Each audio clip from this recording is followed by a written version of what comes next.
Hello, boys and girls, ladies and germs. This is Tim Ferriss. Welcome to another episode of The Tim Ferriss Show.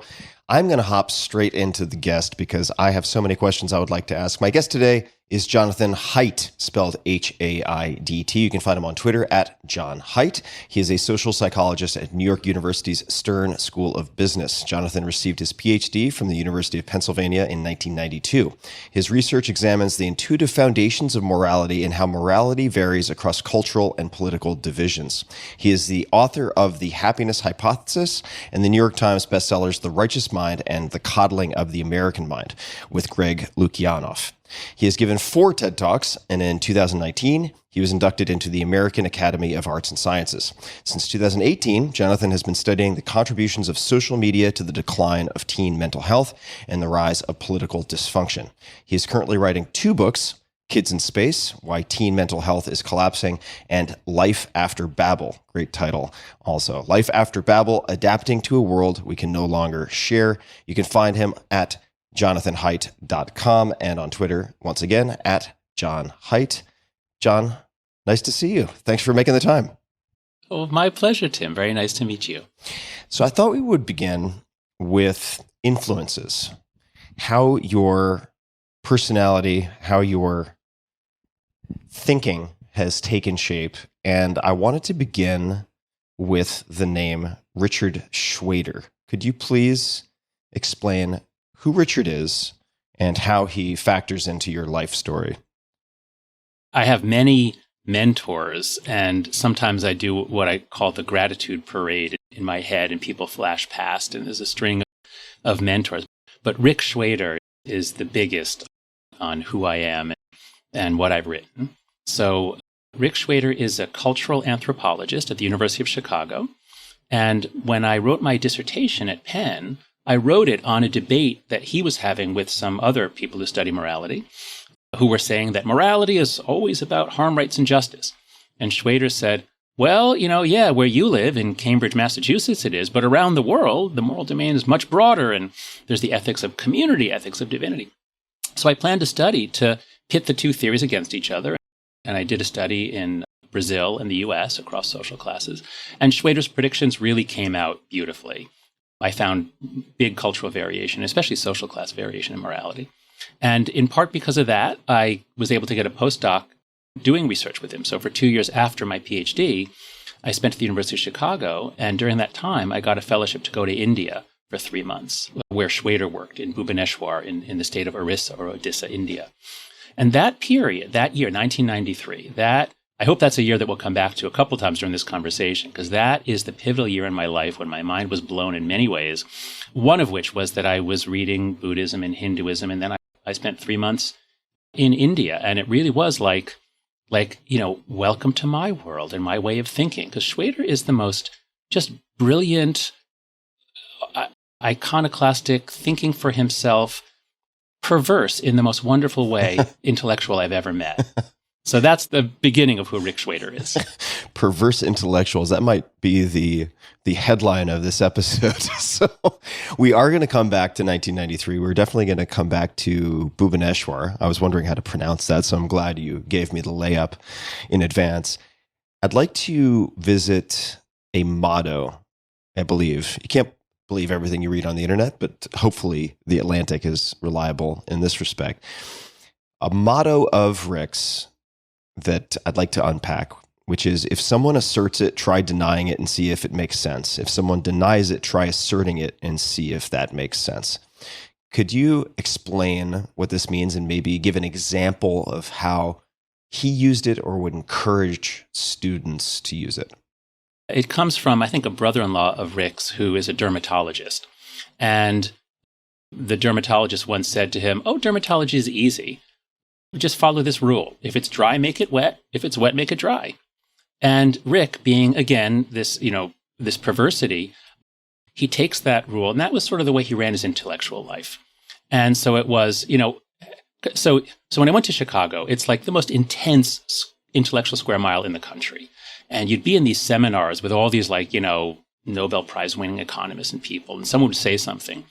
And Rick would turn it around and say is the opposite true? And then he would ask, well, isn't also the opposite of what you're saying true? And then, and then you'd have to think wait, actually, yeah, that is too sometimes. And so what I take from it is we have such pressures to fall into line with our team, to go with what the dominant view is. And if you do that, you're going to end up being a hack. You're going to end up being like everyone else. But if you just automatically question things, not to be a jerk. Now, you could do it and be a jerk, but if you just question it, just with pure intellectual curiosity, is it true if we turn it around? And usually it's not, but often it is. And that's how you get new insights. And so if you just have that as a habit, you'll just, this is definitely good advice for anyone in a creative industry or in the academic world. Mm-hmm. Just try turning things around. So how would, just as an example, Rick potentially use this in anthropology? Then that might have been a broader guiding tenet of his thinking that applied to much more outside of his declared field of expertise. But mm-hmm. Is there an example you might give for how that would fit into anthropology or the type of research that you were doing at the time? So one pops to mind, but it's so offensive that I have to start with something else, because otherwise I'll lose your listeners. You have to warm up the listening hamstrings. Yeah, no, I really do on this one. So just one example is he was in a discussion with some psychologists, because he's an anthropologist, but he's in cultural psychology. I'm a psychologist. So he was in a discussion with some psychologists, and they were saying, well, we have experimental evidence on this, and that's just so much more reliable than ethnography. Ethnography, an anthropologist goes someplace and they take notes and they report, but that's just one person's view. Experimental evidence is just much more reliable. And he turns it around and he says, oh, really? Well, let's see. And then you look at experiments that often don't replicate. And then you look at anthropological accounts where often multiple anthropologists will go someplace and they will find the same thing. So the point is just, he didn't, you automatically assume, well, of course, experiments with numbers and careful procedures are better. But he just sort of turns it around and says, well, actually, maybe not. Okay, so that's the easy one. I hope listeners are with me on that. Here's the harder one. Just about the most offensive cultural practice in the world for anthropologists and enlightened people is called FGM. Now, that stands for female genital mutilation. And anthropologists and progressives are so tolerant, so quick to say, let's not condemn other cultures, let's look at it from their point of view. But on this issue, they don't. And what Rick was doing was saying, in the societies where they do this, let's try to understand what they're doing. And he's totally open to the fact that sometimes it really is a horrible operation that, that deprives the woman of sexuality. And so there are such a range of practices. But if you simply say any modification on a female should be punishable by time in jail, well, then what happens is you have a variety of African and Islamic immigrant groups in the US and Canada where the mothers are put in jail. And Rick says, well, let's question this. And once you see what they're doing, and sometimes it's much more equivalent to male circumcision, which is common around the world. So anyway, your listeners probably aren't going to bolt just because of that, but I might get in trouble in other parts of the academic world. But that's an example of his perversity. If they bolt just because of that, then honestly, this is culling of the herd. Because before you continue, please hold your place, bookmark. Folks, part of the reason I wanted to have John on, and I respect the work that he does, is that I believe using this type of examination and self-examination, you become more anti-fragile, and you can also see through the veil of your own conditioning in a more effective way. And you can examine your thinking and your assumptions vis-a-vis the language you use, the language you've absorbed, the labels that are your defaults, etc. And I think this makes you a better, more effective, and hopefully, ultimately, happier person who's a better contributor to society. So there's my sales pitch. Wow, perfect. We're done here. You said it. That is exactly right. That's why I'm so grateful to Rick. Because if you develop this as a habit, you become more intellectually anti-fragile, which we'll get to, I hope. It helps you step out of your team. It helps you think independently. And you can see that your team does a lot of stupid things. Every team does. So yes, what you said. What I said. All right. So we flash back to 1993. And I would love to revisit, I'm going to write this down, sort of moral relativism and how we might think about that and how we either embrace that or develop an awareness around it so we don't, you know what, let's postpone 1993 and actually just tackle this right now. So there are a number of books I read a long time ago when I was part of something called the Henry Crown Fellowship at the Aspen Institute. And one, I want to say H.G. Wells, but I don't think that is right, who wrote an essay called Shooting the Elephant or something along these lines. You may actually be able to track back the proper author of this, but it spoke of sort of social pressures and during British colonialism, this series of events that led to someone feeling like he needed to shoot an elephant that was causing all this ruckus in a village, even though he didn't want to. So that was describing social pressures and how those can lead to actions that we find immoral or reprehensible ourselves. But putting that aside, that's just an example. We also read a lot about morality, not in a structured way, I think, that would maybe stand toe-to-toe with the type of research you do in any way, but reading various accounts of people succumbing to moral relativism where everything is okay because it's in a different culture, it's in a different time. How would you suggest people think about that? Because on one hand, I think that's dangerous. On the other hand, there's so much intolerance masquerading as tolerance, and there's so many issues that I'm sure we'll get into. But just with the subject of moral relativism, how do you think about that? Yes, this is a great topic to tackle in a longer discussion because it's one of the oldest questions in philosophy. It's an important one, and it takes a little doing. So there are a lot of intellectual puzzles where we just sort of naturally think about it on like a single dimension or as a binary.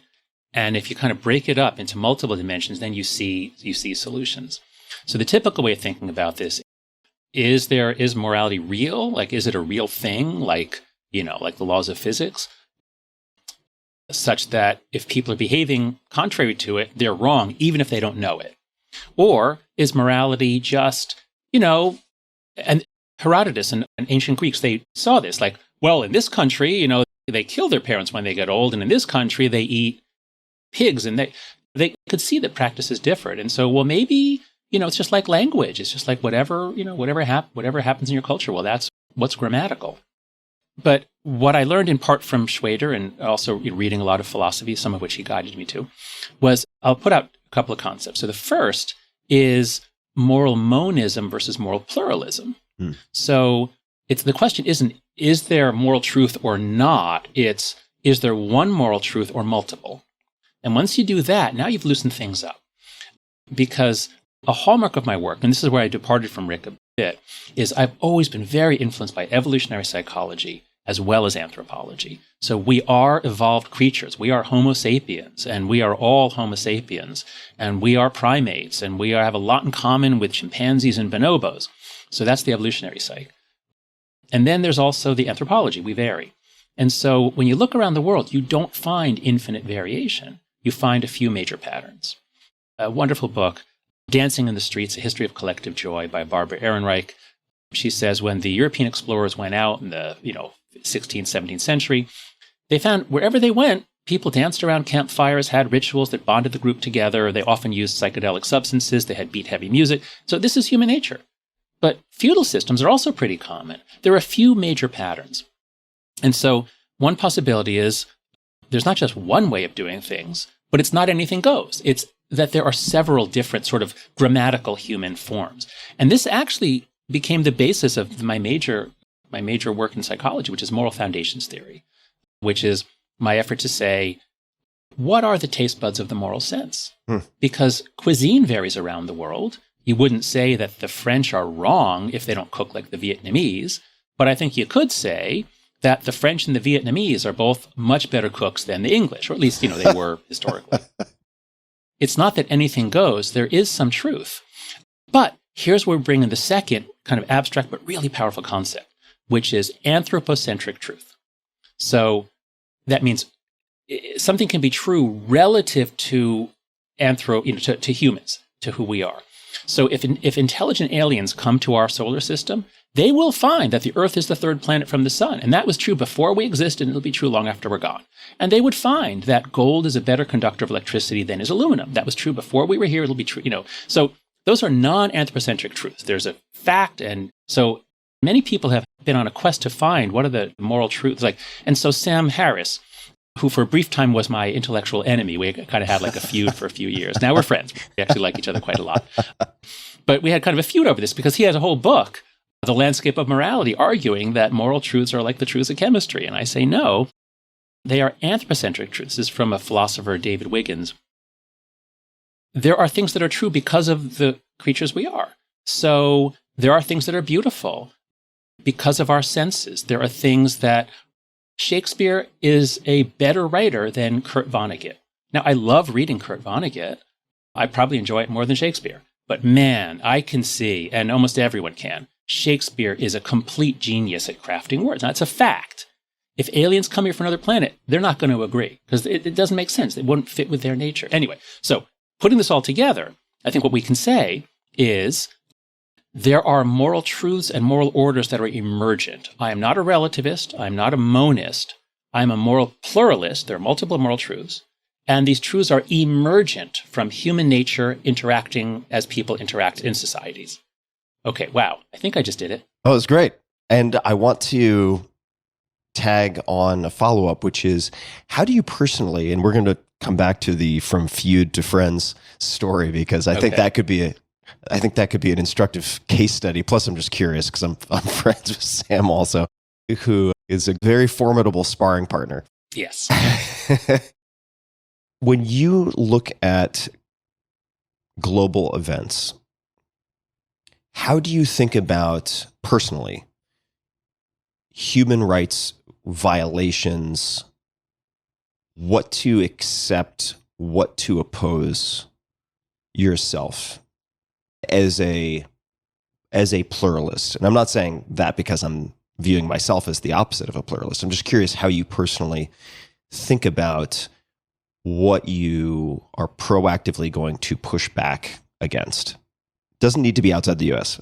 So because I'm an emergentist, that is, I believe that morals emerge as we interact, I don't think that 50,000 years ago, societies were wrong in dividing labor between male and female. Mm-hmm. It's not like they were wrong and they should have fixed it. They should have had perfect, no. As we now have modern societies with labor-saving devices, and you don't have to divide labor between male and female, and there are other ways to live. So now any society that was to say, well, women can't do certain things, only men can. That would be wrong. In a modern Western society, that would be unethical.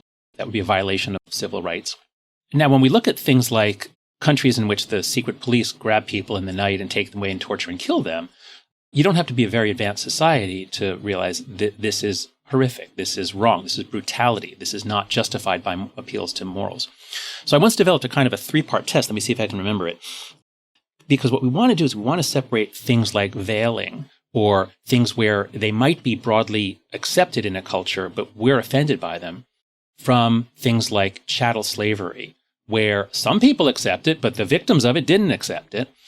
So I think we can point to things. It's often tricky, but we can point to things where we can say, we can criticize that practice and that culture. And in extreme cases, we might even say we should try to undermine it or try to stop it. So we'd have to go case by case on, widow burning in India and things like that, which I think will clearly fall on one side. But that's how I would generally do it in the abstract. Now, I think you asked me a slightly different question, which was more like me personally, not like philosophically, right? Yeah. So a funny thing happened to me as I've studied morality, which is that I almost never get angry anymore. Huh. So before 1993, I was a normal person who got angry a lot. I'm pretty even-tempered, so it wasn't like anger. I had anger problems. I'm just saying, I'd read the newspaper, I'd be, angry at the goddamn, Ronald Reagan or whatever. and, or someone cuts me off or something slow.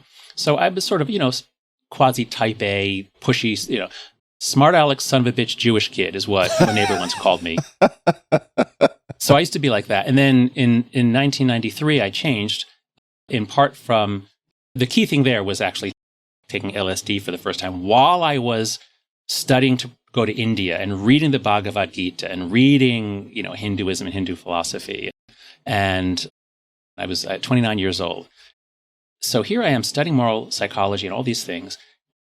And in that year, I kind of stepped out of the matrix. I kind of stepped out of the world that I had been living in.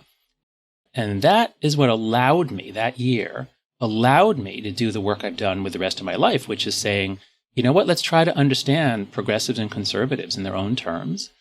Before then, I was just a standard straight issue, Ivy League liberal, progressive type person. But a roundabout way of answering your question is I don't get mad. I look at systems and I always think, how can we make them better? And systems that are producing terrible results for human beings should be changed. So actually, I'll share. So one thing, and this was before my turning point. In 1987, just before grad school, I traveled alone across Eastern Europe. And so I went to Hungary, Romania, and Bulgaria. And when I was in Romania, where Ceausescu was the dictator, the people were literally cold and dirty. Like they literally did not have soap to clean their clothes. They did not have heat in the winter. They were kept like animals, and they behaved like animals in some sense. Like, we try to get on a bus. Like, there's so few buses, people push and shove. And, it certainly didn't make me angry. It was like, oh my God. Like, actually, it did make me angry because I directed all of my feelings were against Ceausescu. And I thought, if I could kill this man with my bare hands right now, I would do it and I would love it. It was so horrific to see what this man had done to this society, him and his 500,000 secret policemen. And so when he was shot in the mud in a courtyard in 1989, I was thrilled.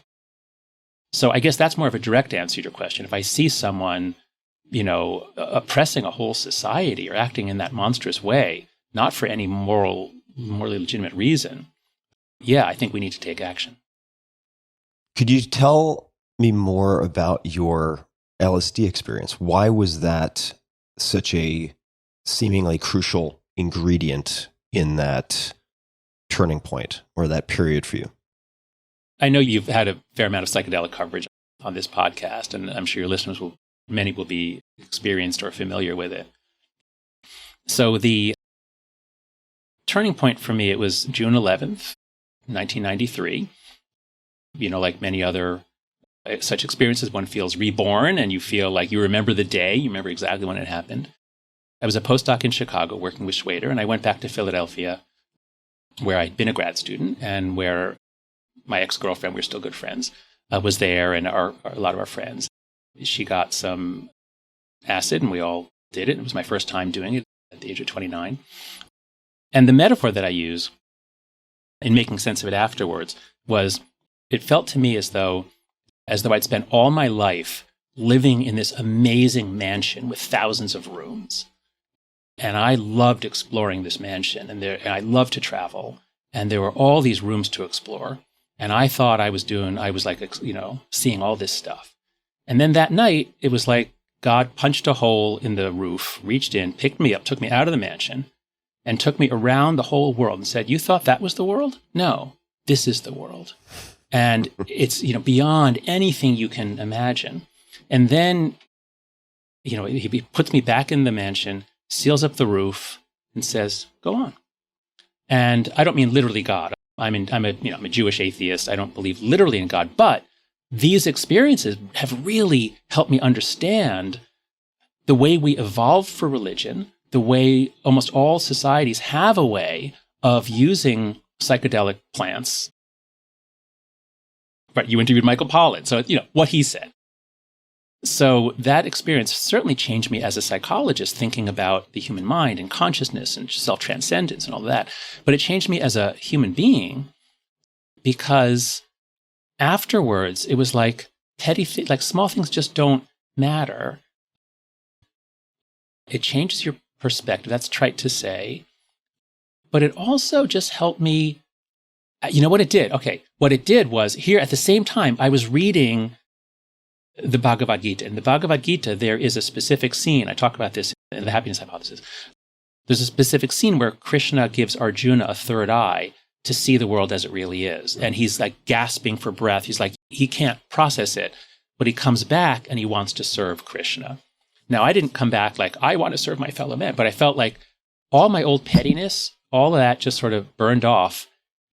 And I don't know. I just had a kind of an independence. Like, I'm not on a team. I just want to understand what's happening. And did that then provide the fertile ground that allowed you to learn, and I'm once again quoting from the Atlantic article, the power of rituals and viewing a commitment to religious purity as a way to knit communities together? In other words, without that experience, without being plucked out of the mansion, do you think you would have come to those conclusions on your own in India, or were they mutually dependent in a way?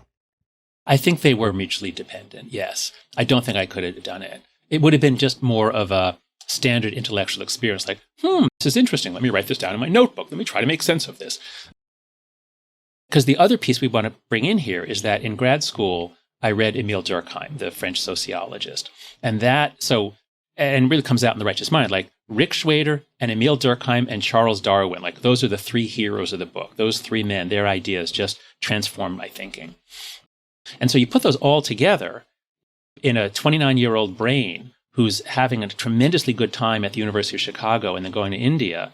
And then as you're shaking it up, you put in just a tiny little bit of LSD and like, boom, it comes out into a totally new configuration. So that's kind of what happened to me in 1993. It was like the MSG of spiritual multidimensionalism. Just a little bit of pixie dust of LSD. Pixie dust, yes. Well, if you think about your frontal cortex as being kind of like locks down between 13 and sort of mid to late 20s, it's kind of locking down. Mm-hmm. It's very open to change in your teen years, but it kind of, settles in by your late 20s. And so as it's kind of setting, that period of change, had it been 5 or 10 years later, it might not have had that much effect. Yeah. It would strike me as a sort of critical formative window, right? So if you are able to slow the setting of the concrete. Yes, exactly. Or something along those lines metaphorically, then interesting things can happen.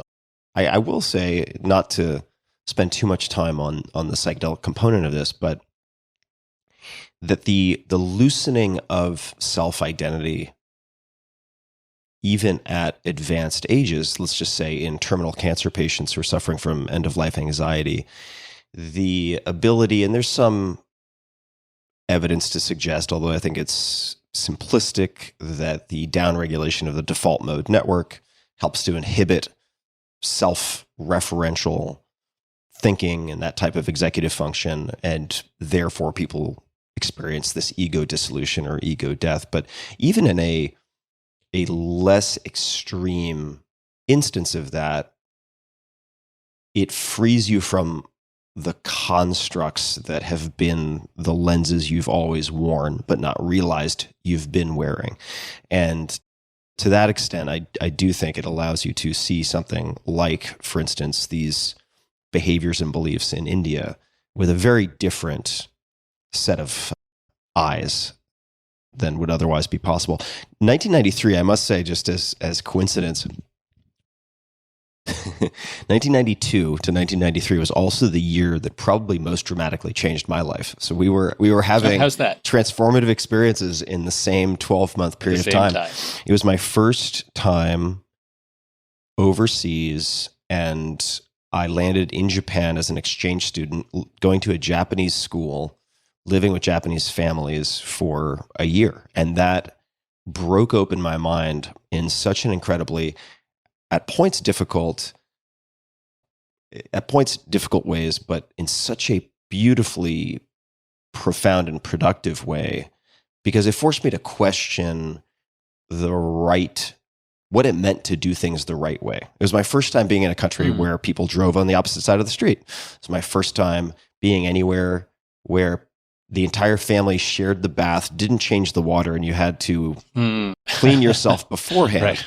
And the examples just where they cool their food by slurping it in is with great noise, as opposed to blowing on it with exhales. And so it was like this Alice in Wonderland, topsy-turvy, upside-down world for me. And I realized, oh, wow, all these things that I have assumed are just the way things are done are, I don't want to say arbitrary, but they're social conventions. I mean, these are cultural, emergent patterns. They're not laws of physics. And so during that same year, I also really, I think, unlocked my ability to start to ask at least questions about my assumptions, right? Like, well, is that really true? Do we really have to do that?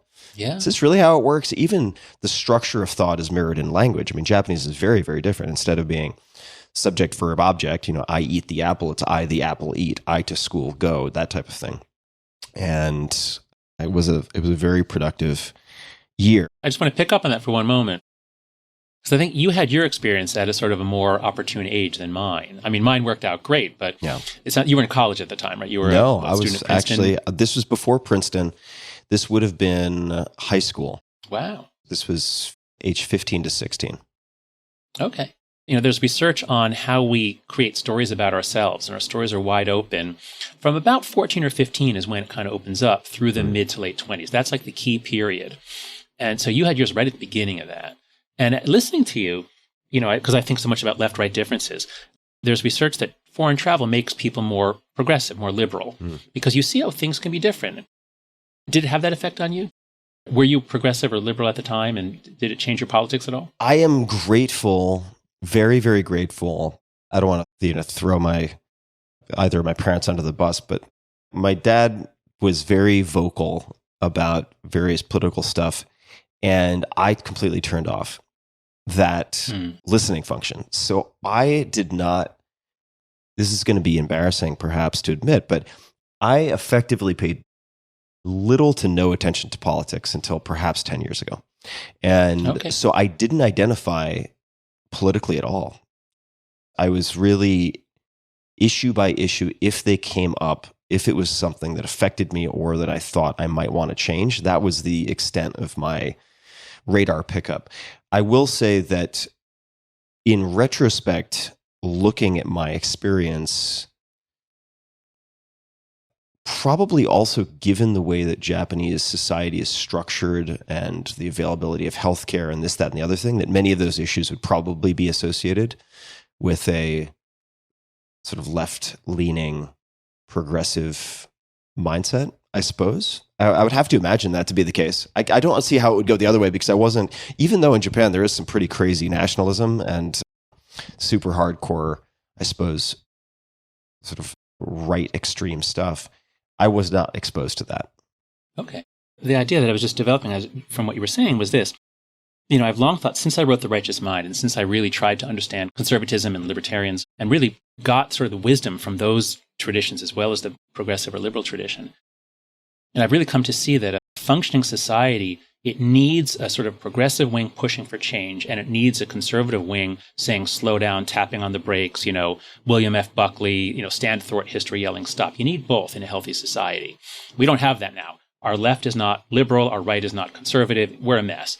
But societies need those two impulses. And just from when you were saying, it didn't occur to me, it's like, actually, I wonder if in a person's development, you kind of need both of those. That is, early on, you kind of need to open up and travel and see the world and question things. But if you stay that way the rest of your life, you might kind of be kind of dysfunctional, because there's interesting research showing that it's not age that makes people become more conservative. It's having children or starting a business or taking on responsibility. Once you take on some responsibility, you realize, what? We actually need some rules here. We need some, there has to be some authority or some hierarchy. There have to be punishments for cheating. So in the course of a human life, maybe there's the opening up travel period, and then they're like, okay, you got all this stuff in your head. Now you have to apply it. You have to kind of focus. You have to be conscientious. All right, just a thought. Keep going. Yeah, I like that idea. And I've never thought of it that way. I would also say Japan deeply resonated with me on a lot of levels that my experience in the United States did not.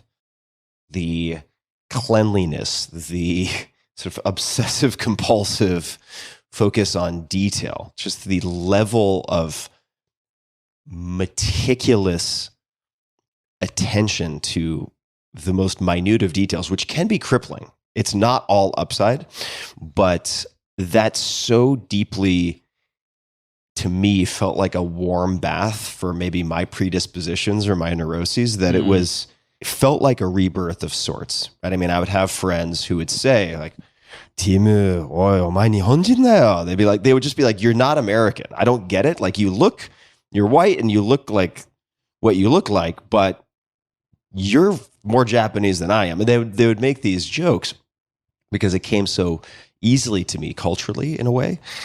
So to whatever extent that makes any sense, there was that.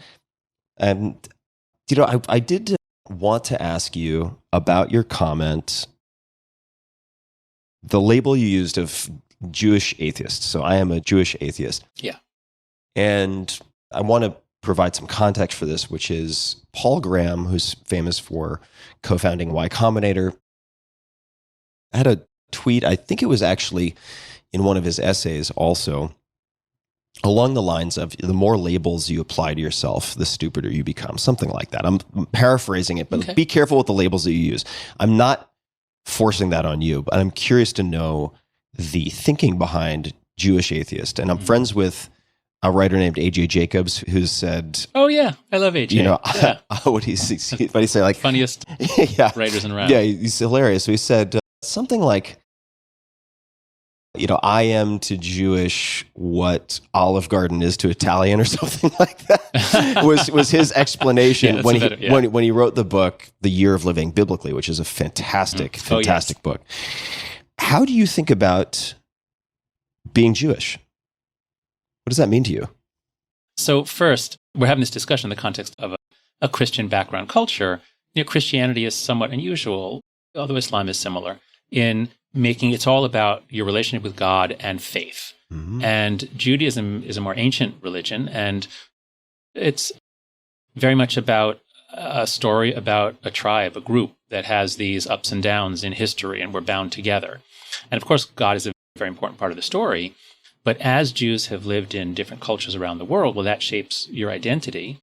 So, you can be Jewish and not believe in God, just like you can be Italian and not be Catholic. Right. So as an ethnic group, as an identity, as a culture, I'm Jewish. And I recognize the influence of just the norms, the argumentativeness. And here we're talking Ashkenazi Jewish. I should always be clear that Sephardic Jews are different. There are different kinds of Jews. But the American Jewish experience is sort of dominated by the Ashkenazi, the Eastern European immigrants. All four of my grandparents came here from Russia and Poland and Belarus around 1907 when they were teenagers, roughly. So yeah, it's part of my, so I was about to say it's part of my identity, I guess it is, but I'm playing these days with the idea that actually I'm an anti-identitarian. I think part of what's wrong with the country is that America, of all countries, needs to be a melting pot. We need to have a generally assimilationist ethos. And that worked so well for the Jews, the Irish, the Italians, all the groups that came through Ellis Island into an assimilationist 20th century America. It worked out fantastically well. So anyway, we can follow that down in a moment, the identitarianism. So you can be Jewish by identity and not believe in God. In fact, I'd like to do this formally. I always think if you ask a Christian, do you believe in God? Usually, if they've identified as a Christian, they're going to they're usually going to say yes. Okay, try asking that with 10 Jews. Like maybe one of them will say yes, and maybe 2 or 3 will say no. And the rest will say, well, it depends. I mean, do you mean this? Do you mean that? Like, well, sort of, maybe. So being Jewish is different religiously than being Christian or Muslim. Mm-hmm. That makes sense. That makes sense to me. Do you, as an atheist, build in any rituals or traditions from the Jewish lineage, let's say? Okay, so this helps me clarify. Atheist is not part of my identity. I said I'm a Jewish atheist, but atheist is not part of my identity. Okay. I'm just a Jew who doesn't believe in God. And that maybe was part of my clash with Sam Harris, because this was during the time of the new atheists, and there was a combative movement, and I didn't want to be part of that. I thought there was a lot to respect about religion. And so I would do the Shweder thing, which is, okay, you're making these claims about religion. Well, let's see, is that, let's turn that around. Is that really true? But back to your question. So no, I don't incorporate any rituals that are related to my being an atheist, but I do have some rituals. And this is actually almost more comes from like Stoic traditions, just that the Stoics advise doing a morning routine, an evening routine, meditations on philosophy in the morning, and then a kind of a taking stock at night. So I usually try to do that just as an individual, practice to just set my priorities and reflect on my day and what I'm doing. And, minimally Jewish in the sense of like, my family, so my wife is Korean American, but she was very happy to have us raise our kids with some Jewish identity. My son had a bar mitzvah. And so, we go to synagogue on the high holy days. We light Shabbat candles and have a family meal on Friday. So fairly minimal, but it is important. I do have a feeling that something was passed down to the generations to me, and I don't want to break the chain. It's a very valuable thing that was passed down to me, and I want my children to have a sense that they're part of that chain. Let's talk about From Feud to Friends with Sam Harris. Okay. And I know you described it in passing, but what was the feud? And then the more interesting part of that is, I shouldn't say interesting, but the part that I want to focus on is how did you go from that to then friends? Because that is, feuds are where things start and end a lot of the time these days, and maybe forever given human nature, but certainly online, people get rewarded probably more for feuding than they do for being friendly. So could you just describe that experience, please? Yeah, and it's kind of fun to reflect on it. So back when Sam really burst onto the scene, he's a great writer and a beautiful writer, and he was so persuasive, writing those first two New Atheist books. We would be invited to a lot of the same conferences because I was beginning to write about how religion, I'm a naturalist. I believe we evolved to be, I don't believe it's God who made us religious. But, religion does all these good things, I was saying. And so we'd be invited to conferences together. There was like the Beyond Belief conference. Mm-hmm. Sam and, all the other New Atheists went the first year, and then Sam and me, one or two others, went the second year. And wherever I would appear with Sam, or wherever we would clash in writing, Sam would always use this rhetorical technique of basically saying, so John Haidt would say that human sacrifice among the Aztecs is a good thing because it binds people to, so he would always accuse me of like supporting atrocities. And by the third or fourth time he'd done this, I was, okay. I said before I don't get angry, I was kind of pissed. And so I did a kind of a dirty low-down trick. Yeah. There must be some decorum. Yes. Yeah. So I did something, I'm a little embarrassed by it. It was clever, but I'm a little embarrassed now. I did a kind of an academic trick, which is one thing that bothered me about Sam. He has a PhD, but he wasn't really socialized as an academic. He was writing more as a rhetorician, a public arguer. And he would use very strong language, like always this and never this and certainly this. And so I said, you know what? Let me take all of Sam's writings and feed them through. There's a program that analyzes word use by Jamie Pennebaker. Anyway, you feed it through and it counts like certainly, always, never. And so there's a category called certainty. And so I fed a text of Sam's books through, and you get a number. How certain is Sam? And a couple of things like that. And then I fed in the other New Atheists. And then I fed in Rush Limbaugh and Glenn Beck. And I put a whole bunch of them in. And then I put in me and David Sloan Wilson, who was also with me arguing that religion is nuanced effects. And it turned out that Sam was higher on certainty words than, Glenn Beck and Rush Limbaugh and all those people. So I just wrote this up in a blog post, and I showed graphically that Sam is actually more certain of himself than these people that he's always lambasting. So it was a kind of a dirty trick, but it was funny. And the closing of the first round ends with a 1-2 combination. Yeah. And then I think I offered, I called it the Moral Psychology Prize or the Sam Harris Prize or something. Yes, I forgot a crucial thing. Sam wrote his book, The Moral Landscape, saying, morality is a fact. And he offered money, I think it was money, to whoever could persuade him otherwise. Mm-hmm. And then I wrote my essay, I bet that no one will be able to persuade Sam otherwise, and here's why. And then I showed that how certain he is. So I kind of put him in a bind. So that's how it started. So then we kind of had like a little, cold, we just kind of ignored each other for a while. And my recollection of how it ended was, Sam is incredibly courageous. And is not a partisan, and he thinks for himself, and he does things that make people hate him on both sides. And I really do respect him for that. And it was something, I think it was, he said something about Islam, and he was being lambasted. And I can't remember whether I, retweeted something or said something. I put up some little tiny show of support for him. I think that's how it went. And then Sam acknowledged it and thanked me for it. And what happened was, our feud was in 2014. And that was back before everything went insane. Mm-hmm. And around 2014, 2015, everything went insane. And there was this incredible, explosion of illiberalism on campus and in the academic world, the intellectual world. And Sam and I were then actually both on the same side, which is we believe in being reasonable and using evidence. So we ultimately were sort of natural allies. And whoever first gave a little show of support for the other was like, okay, yeah, you know what? I like you.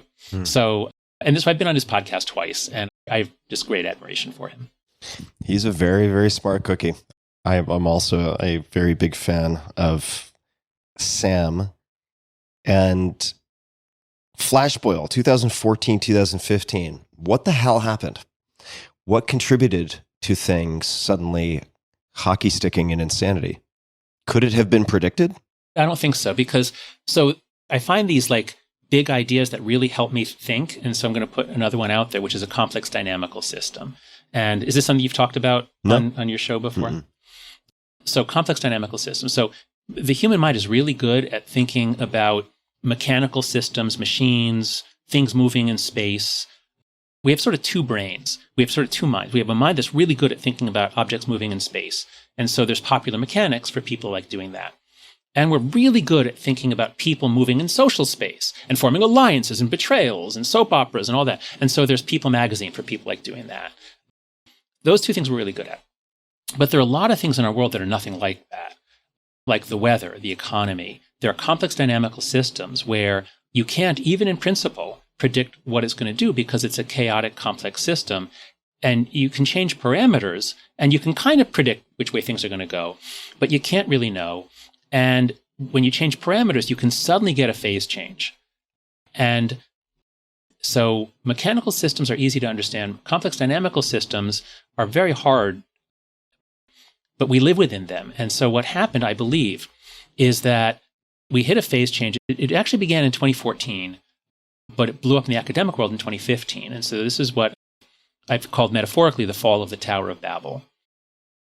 So if you simply wire people up, if you just connect people more and more, you think that's good, right? We always thought that, from the Roman roads and the first telegram cables or the Pony Express. I mean, it's good to have more communication. That's generally a good thing. But it could have some problems. And it might be that you just get to a point where everyone's so connected that everyone is yelling or everyone's mad at everyone. So it might just be that there's more and more connection. But I think it's something else. What I've come to believe in trying to understand what the hell happened is it's the nature of the connection changed after 2009.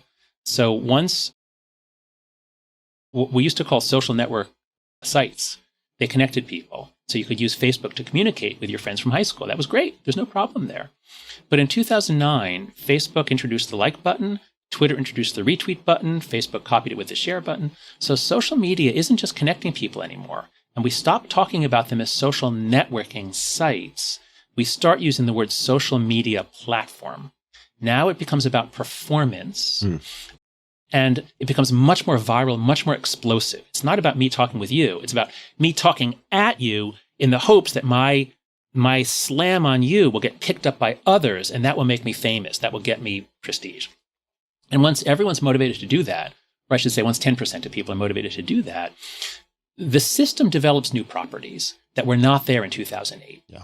And most of your listeners, if they're old enough, can remember, it used to be an amazing place. Like the internet was amazing, social media was amazing, Twitter was playful and fun. And it's still that in part, but it just became much nastier. One of the key innovations, I believe, was what Facebook called threaded comments. So it used to be, if Barack Obama puts up a tweet in his first term, he puts it up and people can respond, and that's it. They just respond, and that's it. You can say, you can say you're stupid or you're terrible, and that's it. You say that. But in 2014, Facebook said, how about to increase engagement? How about we let everyone fight with everyone everywhere?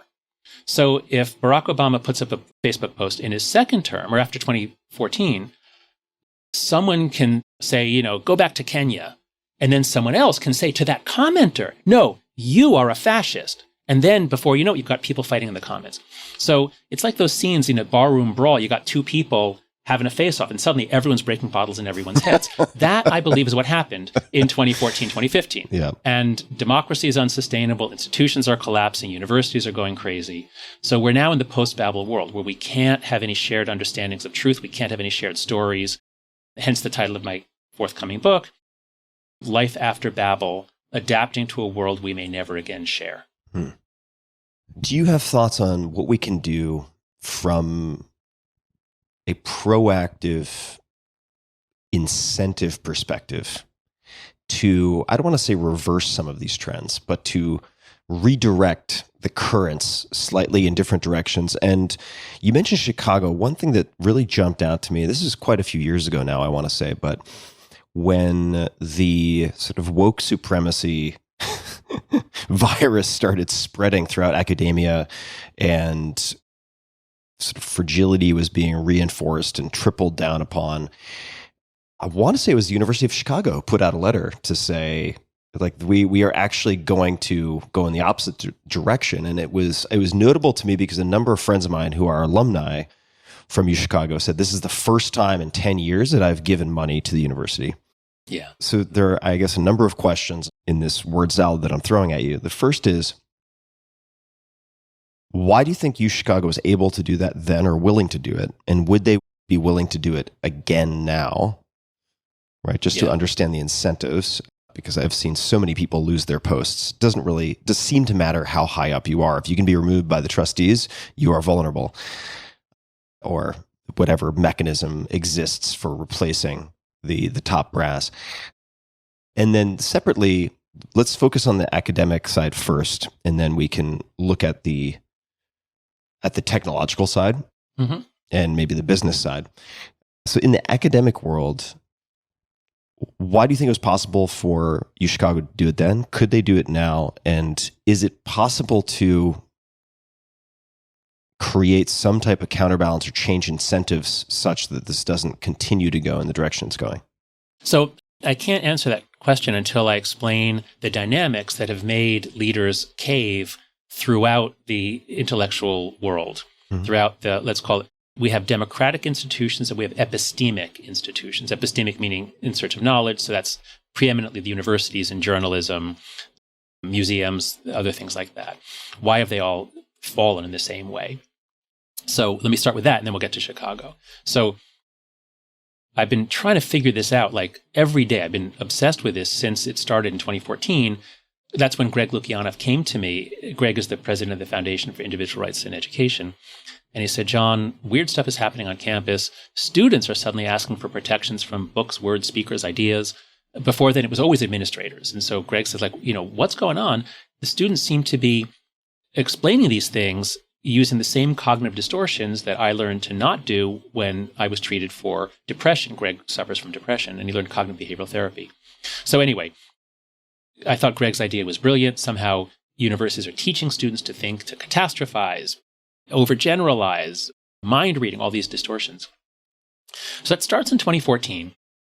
And then it's really the fall of 2015, especially after the Halloween incident at Yale, where the students demand that Nicholas Christakis apologize for a thoughtful, caring letter that his wife had written to the students of Silliman College. And then the president of Yale, Peter Salovey, never backed up the Christakises. They demanded that they be fired. And the president, just gave the students everything they demanded. That he couldn't give them everything, but he really made a big show of saying, yes, you're right. And that launched a wave of protests around the country. And it always goes the same way, which is a charge from a student that something that was said was insensitive about race, gender, LGBTQ. And then there's never a finding of information. It blows up on Twitter or other channels, and then within a day or two, the person's fired. No due process. And this keeps going. It happened at the New York Times. It just happened at the Association for Psychological Science here. An editor may have made a mistake. It looks like he probably didn't follow a good process. But again, there's a mob, and then the leadership gives in. So that's what's been happening. Why are they all caving?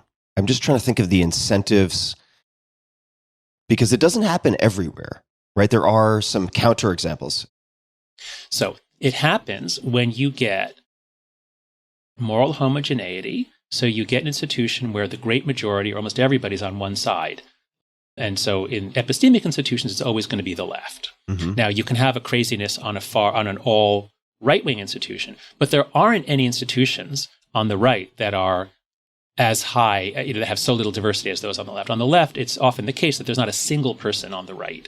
I rarely encounter a conservative in the academic world. There are very few. Whereas when I've spoken at military installations or, if you have a right-leaning thing, there's still going to be some liberals there. Yep. Anyway, so you have moral homogeneity, which is a crucial background variable. You have moral homogeneity. You have students. So usually it's members of you have Gen Z. So the charges are usually from Gen Z or late millennials, making a charge that the leadership is vulnerable to, because the leadership is usually older white liberals. And it's backed up with a barrage of darts. So a dart is anything that someone can do to hurt someone else. You can launch a dart on Twitter, you can make an accusation, you have no liability for it. So what you see is these leaders, suddenly they're in morally homogeneous, politically homogeneous institutions. They're attacked with darts, they cave instantly. It's very painful. They cave instantly. That just encourages the darters to go further. So I called this, a recent Atlantic article, I called this structural stupidity. That is, you can have very smart people, but you only get smart when bad ideas will be challenged. And if a bad idea, so for example, at universities, we all now have bias response teams. So if I say anything and a student objects, they can report me in 3 ways. And that number is posted in the bathrooms. It's on the back of all the ID cards, like here's 911, here's campus safety, here's the bias response line. If you're offended, call this number. This is a really, really bad idea. Or at least there's no evidence that it's a good idea. But it's done everywhere. It's done everywhere because no one dares oppose it. Like nobody in the faculty senate will say, well, wait a second, do we really want to do this? Everyone's just like, oh yeah, let's do this. This will be anti-racist. So you get structurally stupid communities, and they all fold in exactly the same way. This is what happened in the New York Times with the firing of James Bennett. It's the same thing everywhere. Why was Chicago different? 2 reasons. One is Chicago. So every institution has its own moral resources. Every institution has a sense of identity. And Chicago is unique in having this really intense intellectual, like really high intellectual identity. And when I was there, students wore T-shirts, University of Chicago, where fun goes to die. And Playboy magazine ranked them the worst party school in America. 300th out of 300. Don't go to Chicago. And they were proud of it. Mm-hmm. So they begin with this intellectually intense identity, the background, and then the other crucial element was leadership. They had Robert Zimmer. That's it. Robert Zimmer personally was calling bullshit on all this stuff. This is not who we are. This, the caving, the demands, the outrage mobs. Like, no, we're going to talk about ideas here. So Robert Zimmer single-handedly sort of said, like, no. And the letter that you referred to was not from him. It was by a dean of students who sent a letter to prospective students who are coming to Chicago.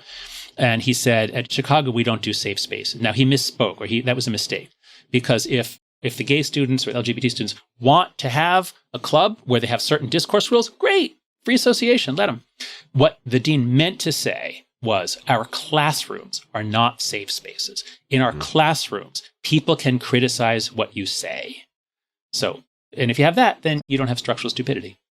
If we're looking at structural stupidity, I start to think about structural dynamics and the ways in which people are vulnerable or less vulnerable to losing their posts, right? Yep. Let's just say you are Brian Armstrong, CEO of Coinbase, and the company is doing well, and you want to remove, and I don't want to speak for him, but this has been very well covered. You want to put out a letter that effectively says, this is our mission. If you're aligned with this mission, great, but we cannot be responsible for every cause or world event that pulls our direction at a given velocity towards whatever outcome you might want. Therefore, if you would like to discuss these things and feel like it should be done at work, go elsewhere. we're going to give you a fantastic severance package.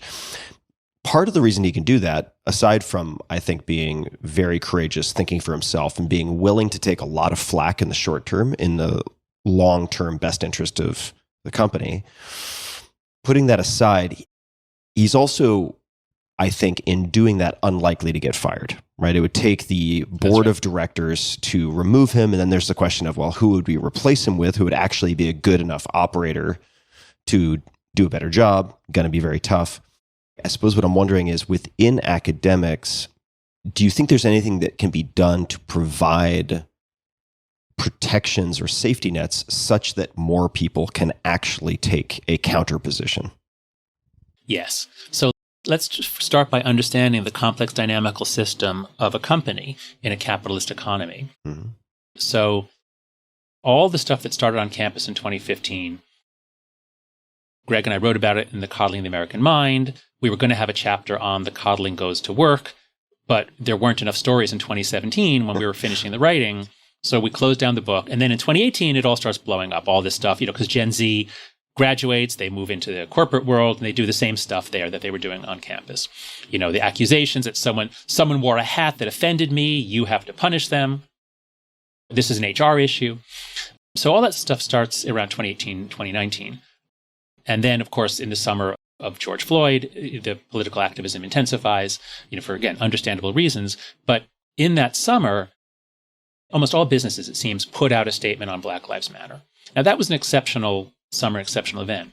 But that then led to pressures, that then led to a reorientation of much of corporate America, at least in progressively in companies, much like what happened to us in the academy in 2015, 2016. So it was very, very similar. But the difference is that companies actually have to make money. They actually have to be tied to the real world.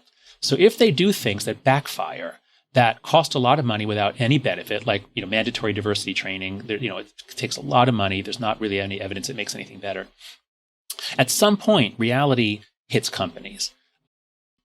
Whereas universities are different. They're not like that. There is no reality. The leading ones have gigantic endowments. Yeah. No matter how bad the service is, parents all over the world want their kids to go to the top 10 or 15 American universities. And it doesn't matter what happens. The product can suck, but the demand for it is infinite. So universities are not tied to reality in the way that a business is. That's the first thing. Second thing is that most businesses are not as uniform as universities. Of course, Armstrong, I presume he's right of center or libertarian. Do you know? I don't want to speak for him. I'm not is he sure. Conservative? Yeah, I'm not. I honestly have no idea. My point is that a number of right-leaning CEOs did that. He was the first big one. And it's called the mission focus movement. That, our company is not here to fix everything in the world. We're here to provide a great service for our customers. So mission focus. And a few right-leaning companies did that. And the one that really changed things then was when Netflix did it. Because Netflix is a very progressive company, hugely important culturally. And when the Netflix CEO said something similar, which was, if your values mean that you can't work on certain projects, maybe you shouldn't be working at Netflix. And I speak to a lot of managers and CEOs and leaders, and they were so thrilled because almost all leaders hate this woke stuff. Almost all university presidents hate it. It makes their lives hell. So in the business world, they're able to push back, and they have been. So the pendulum is swinging back in business. I don't yet see a sign on campus of a pendulum swinging back. I think it will happen eventually. The complex dynamical system is much more conducive to a kind of a crazy ideological thing divorced from reality on campus. But the way it's going to break, I believe, is things get sort of tense enough, unpleasant enough, wasteful enough, and then some school is going to break. And I originally thought Chicago was the school and lots of schools would follow, and they didn't. Nobody followed Chicago. I mean, Mitch Daniels at Purdue, but that's a different story. He's a conservative. So I'm on the advisory board of the University of Austin. Are you involved with it at all? It's in your hometown there. I'm not involved, but I have some passing familiarity. For people who don't have any familiarity, could you just explain what it is? So it's a university founded on the idea of we're going to rethink what a university should be. And Pano Kanelos is the president. He was the president of St. John's College in Maryland. It's not going to have all the administrators, all the bells and whistles. It's going to really be focused on classics education at the beginning, but then practical as you move on. So a lot of not just like take a course, get a credit for sitting in a seat, but do things as part of a team to solve a problem. So it's going to be, given that higher ed now is so expensive and is not as good as it used to be, the product is just not as good. It's not as much fun. It's not as rigorous. So given that the product is declining while the price goes up, Austin is developing a model where the price is much, much lower. The product is a hell of a lot of fun. It's very exciting. And now it's just one university. But the idea is it's going to be a model for a lot of other universities to either change or be founded. Because I think we do need disruption and innovation. We need alternatives. We can't just have the one sort of Ivy League model of top universities, and they're all making the same mistakes at the same time. I have a number of questions that float to the surface, and I apologize for what is going to be a very inelegant way of posing them, but I'm going to give you a menu of options, and I'd love for you to choose whichever is of the greatest interest. So something that came to mind was how you have preserved your ability or ensured your ability to speak very openly about these things by maybe diversifying your identity and professional career. So not just teaching, but also books and so on, speaking, I assume. So you have a number of backup parachutes, I would say, perhaps in a sense. So maybe that's something to talk about. But what I wanted to ask you specifically related to University of Austin, because I did do a bit of reading related to it in prep for the Neil Ferguson conversation. It seems like, and I don't know if this coverage is accurate, but that some people have been start to finish strong supporters. There are and have been a number of very notable names involved. So I encourage people to check it out. It seems like there have also been people who agreed to be on advisory boards and so on who have folded or broken rank with public criticism. How would you describe the reception and some of those dynamics if what I'm reading is accurate? We're in a space that is heavily politicized. There's a lot of attacks, almost all on Twitter and social media. Most professors are reasonable. Most professors are, left, center left. They believe in free speech. They believe in class we should talk about ideas. So wherever you go, most people are reasonable, but the dynamics are such that if you stick your neck out, the small fringe of academic Twitter is going to call you racist, sexist, transphobe, whatever. And for a while, that was really scary.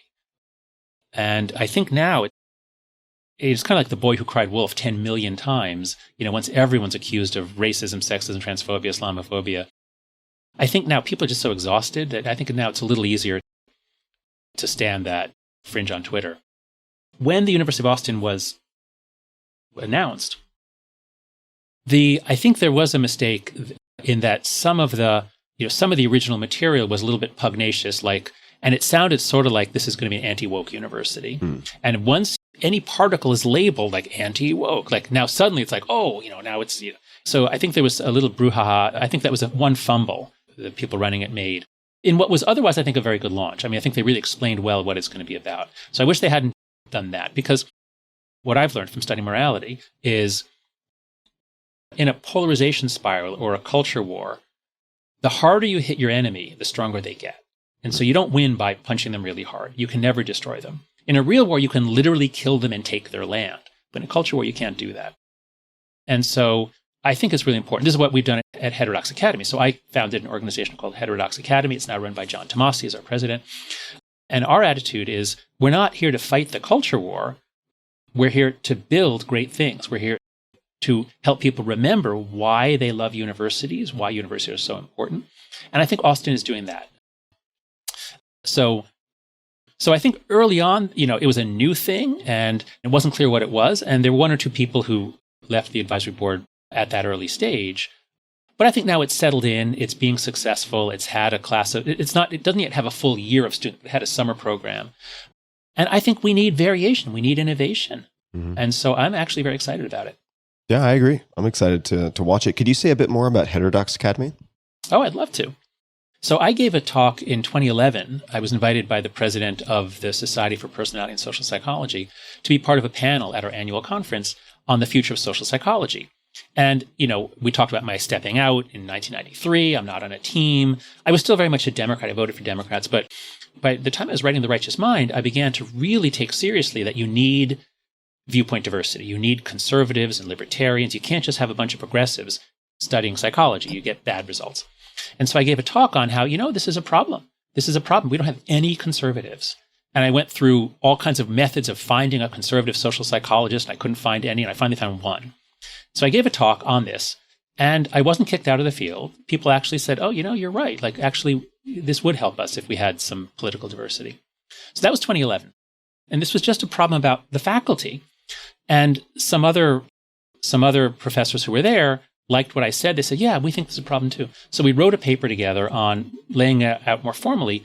I think the title was Political Diversity Will Improve Social Psychological Science. So this is a straight academic faculty project. And then it turns out, actually, the same problem was happening in law schools and sociology and a lot of fields. Their research was not reliable because of orthodoxy, political orthodoxy. So we all got together and said, hey, let's put up a website. And Nick Rosencrantz, a law professor at Georgetown, came up with the name Heterodox Academy. It's the opposite of Orthodox Academy. Orthodox means straight one. There's only one way of thinking. Heterodox means there should be a variety of ways of thinking. We need that in order to be successful. So we put up the website. We started it as a blog around like September 12th of 2015. And right after that, Yale blew up, the universities blew up, and suddenly it was like, wait a second. We thought this was just a faculty thing, but now it turns out like the campuses are going insane. The students are behaving in this strange way. They're saying everything is violence, everything is danger, everything's a threat. So Heterodox Academy grew from just this faculty project to really being much more about university culture.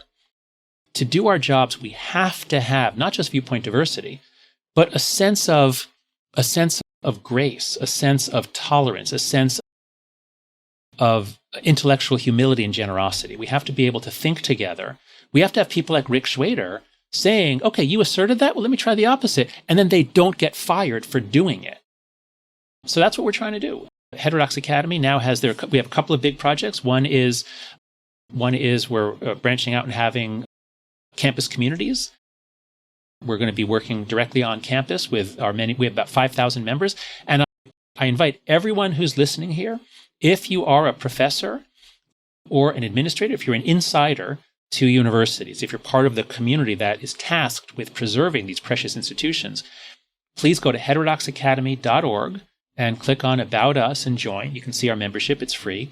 We have 5,000 professors as members, and we're equally divided, left, right, libertarian. We're sort of all over the map. And it's a wonderful community. If you remember when it was fun, when there were jokes and exciting ideas, if you remember when everything wasn't so dangerous, please join us, because that's what we're trying to recall and restore. Who are some of the thinkers who have informed how you think about intellectual heterodoxy? And I will throw one out there. John Stuart Mill. Oh, yes. And is this quote from John Stuart Mill, "He who knows his own side of the case knows little of that"? He who knows only his own side of the case, only his own side of the case, knows little of that. Exactly. Only. That's right. Mm-hmm. So John Stuart Mill is the patron saint of viewpoint diversity. One of the greatest works of the liberal tradition is On Liberty. It's a kind of a long book with dense prose, but chapter 2 is the key chapter on diversity of thought, or freedom of thought, liberty of thought, I think it is. So at Heterodox Academy, we took that chapter, it's 15,000 words, we cut it in half, we edited it down, so you have a shortened version, much easier to read, and it's beautifully illustrated by a brilliant artist, Dave Cicerelli. So if you go to heterodoxacademy.org/mill, it's a free ebook. You can buy it on Amazon for $20, but we put out a free ebook because we want students to read it. And it really just makes the case that you need viewpoint diversity if you want to get smart, if you want to figure things out. An amazing thing happens, and this is what I've really taken to heart from studying John Stuart Mill, is if you want to improve your thought, the world will help you if you ask. And if you go to people who disagree with you and say, here's what I'm thinking, where am I wrong? They'll tell you. And so when Greg and I wrote the Coddling the American Mind, I paid 7 social justice activists to read it, paid them each $700. And they read it and they gave me their comments and their criticisms. 1 or 2 of them were kind of pissed off or annoyed, but the others were actually like, oh, this is interesting. Like we really engaged with each other and they made the book better. So you really need to seek out criticism. You need to seek out people who differ from you, and then actually you'll get smarter. Have you found other people who have studied morality to defuse or defang their anger in the same way that you experienced it yourself? Is that a pattern that you've observed in other people? What, the ability to defang the anger, to like get past it? Right. Your description of how you, I wouldn't say ceased to be angry, but lost your anger in the course of studying morality. Is that something that you have seen replicated in other people? Oh, yes. Oh, yes. So first of all, the Buddhists and the Stoics, these are the 2 most concentrated wisdom traditions on earth, I believe. My first book, The Happiness Hypothesis, was about, I read all the ancient wisdom I could find, took out all the psychological claims. So chapter 4 of that book is on the ancient idea, why do you see the speck in your neighbor's eye when you cannot see the plank in your own? We're all hypocrites. So following certain wisdom traditions, especially Buddhism and Stoicism, but also Christianity, Judaism, you find these injunctions to go past good and evil, to be more tolerant. So this is just sort of the progression of wisdom that most great cultures have realized. You also see it in a lot of people. I think as people get older, so at least in men, our testosterone levels, like they're really high in the teens, 20s, and then they sort of go down steadily. And that steady drop, I think it also mirrors the drop in violent criminality. And I believe it also mirrors the drop in like aggressive rock music. Like, I used to like always need loud music. And as I get older, I don't. But I think it's a calming. So, young men are more passionate and moralistic, perhaps. And then as you get older, you get kind of calmer. But there are lots of paragons of this. Daryl Davis being perhaps one of the preeminent ones. Daryl Davis, a black musician, blues musician, who was playing in a bar and ended up sitting next to a Ku Klux Klan member. And he's conversing with the guy. And rather than getting upset or angry or running away, he listens to him, gets in a conversation with him, and they develop a friendship. And he gets the guy to give up his robe and leave the Klan. And he's done this hundreds of times. Wow. How do you spell Daryl's name? Daryl Davis. Yeah, Daryl, or is it double R? Daryl Davis is Davis. Mm-hmm. He's got 1 or 2 TED Talks that are great, and he's got a book or 2. So Daryl Davis, what an inspiring example of how is your goal to impress everyone else with your righteous reaction? Well, if so, then you should get angry and you should yell and scream and you should post things on Twitter. Or is your goal to actually change someone? And if your goal is to change someone, listen to them. Try to understand them. You listen to them like they've never been listened to before. And then an amazing thing happens. Then they'll listen to you. And so that's really the magic. And this is also Dale Carnegie. This is so many wise people that the things we do to show off our morality for others end up isolating us and making us stupid. And unhappy, oftentimes, it would seem. And unhappy, yeah. Anger is not a negative emotion. Anger in the brain looks more like a positive emotion because shared anger is thrilling. And that's part of what's driving us off a cliff as a country. What would you say are some of the conclusions or observations made in the happiness hypothesis that you revisit most often or underscore for yourself? And what is your set point if you have one? So the set point question is easy. That just refers to the fact that happiness is heritable and identical twins separated at birth will tend to be similarly happy. And my set point is sort of right in the middle. I'm generally optimistic, but I've been depressed at a couple of points in my life. I'm not very prone to it, but I've had some. And so I'm sort of in the middle. But the level of happiness that you live at is not your set point. Where you live is sort of a range around your set point, depending on a few conditions. So, and those conditions are basically love and work. Sigmund Freud said, love and work. If you're doing well in those, you'll be at the top end of your range. So I teach a course at NYU, a graduate seminar called Work, Wisdom, and Happiness. And it's a positive psychology class. But in the last year, I've sort of readjusted the syllabus.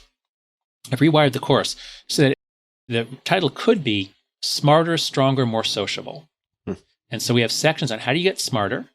And you do that. It turns out the big thing you do, turn off your notifications, get your attention back, read Johann Hari's book, Stolen Focus. So you can make yourself 10 or 15 IQ points smarter if you can regain control of your attention and cut down on the moralism. Those are the two big steps. So how do you get smarter? How do you get stronger? That's the Coddling of the American Mind, Antifragility, Nassim Taleb. You get stronger by challenging yourself, by exposing yourself to threats and dangers within limits that you then surmount. And we have to do this with kids. And how do you get more sociable? Well, it's actually some of the same skills, but the main one is really listen to people. And you can't do that as long as you're always distracted, as long as you're always on your phone. So there are some really easy things you can do, and then the students learn to do some harder things. But if they can get smarter, stronger, and more sociable, then they will be more successful at work and in relationships. And if they're more successful in work and relationships, then I promise them on the first day, then they will be happier. Because that's how you live at the high end of your set range, is by having your love and your work go well.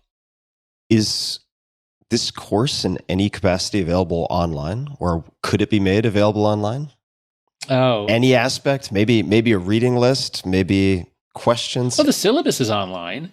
And you know what? I should do something like that. So it was just a seminar at Stern with 35 MBA students twice, 2 sections a year. And I've just raised it to 55 students, and I'll teaching more sections. I should put something up. You know what? I'm going to start a Substack. Oh my God, this is great. I'm actually going to start a Substack in January. I can't believe I didn't even think of this. The Substack people would kill me for not announcing this.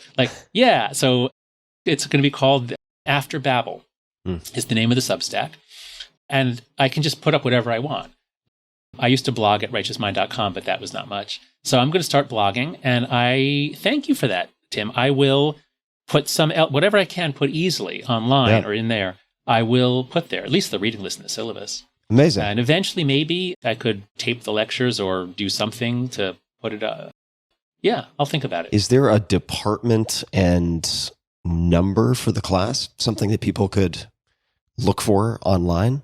No, because, I'm not sure how that would work in MBA programs, No. but I'm just thinking, the class that I used to visit at Princeton was ELE 491, right? High-tech entrepreneurship. Right. So it made it easy to find.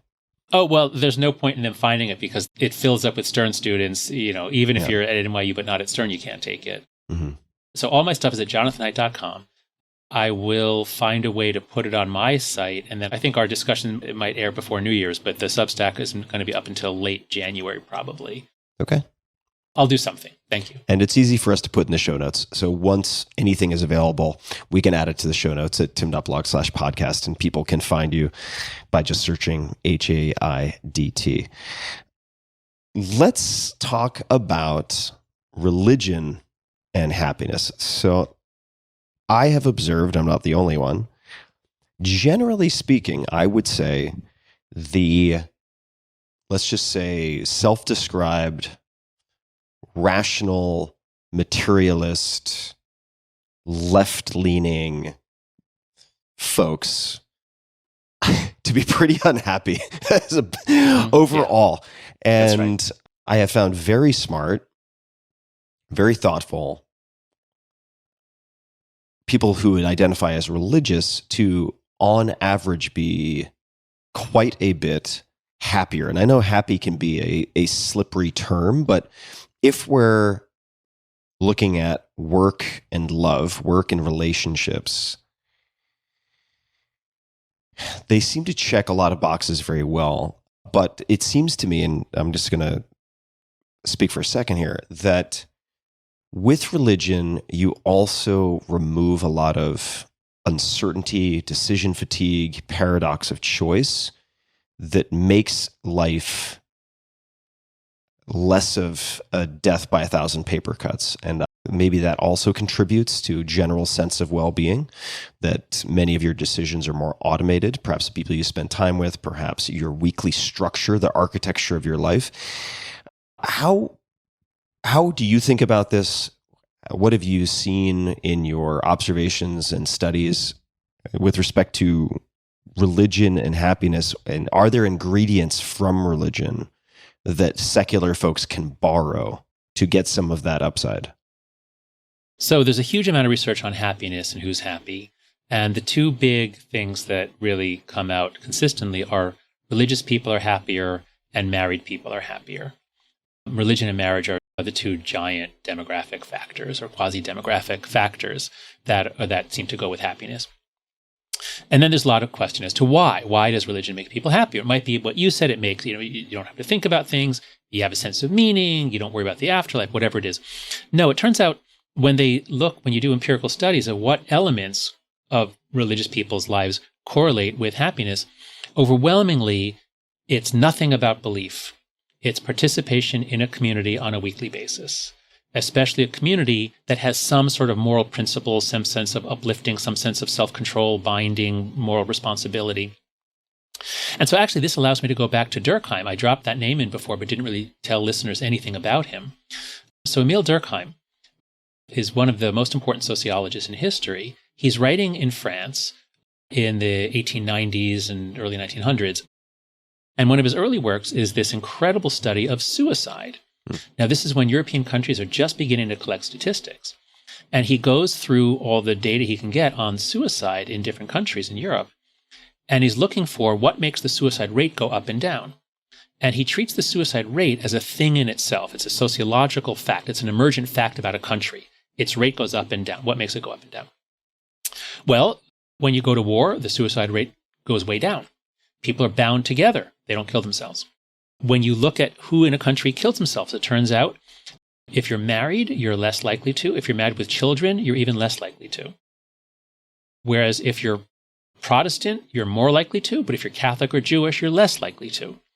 And over, what he finds is the degree to which people are bound into a society, the less likely they are to kill themselves. Now, in East Asian cultures, in many cultures, you kill yourself because you're too tightly bound in and you're shamed. But in Western cultures, our problem is anomie or normlessness. You have a sense of meaninglessness. You're not connected. That's why Americans and Westerners kill themselves mostly. And so back to religion.